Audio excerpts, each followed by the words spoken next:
మన ప్రభువును ప్రియ రక్షకుడైన యేసుక్రీస్తు వారి యొక్క నామం పేరట మీ అందరికీ శుభాభివందనములండి. మొదటిగా దేవుని వాక్యమును చదువుకుందాం.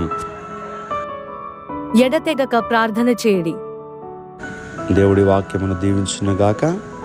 దయచేసి ప్రార్థన చేసుకుందాం. జాలి కలిగిన దైవమా, మీ ఘనమైన నామమును బట్టి వందనములు. మా జీవితాలలో మరొక రోజును మాకు దయచేసి ఈ జూన్ నెల 13వ తారీఖులోనికి మమ్మల్ని ప్రవేశపెట్టినందుకు వందనములు. ఈరోజు నిబిడల వారి పనులు ప్రారంభిస్తూ ఉంటుండగా నిబిడల పనులకు తోడుగా ఉండండి. విదేశములలో ఉన్నటువంటి బిడ్డలను మీరు జ్ఞాపకం చేసుకుని ఎవరైతే బలహీనులుగా ఉన్నారో వారికి స్వస్థత మీరు దయచేయండి. చక్కటి ఆరోగ్యంతో నింపండి ప్రభువా. మీ ఆదరణ వారికి అనుగ్రహించండి.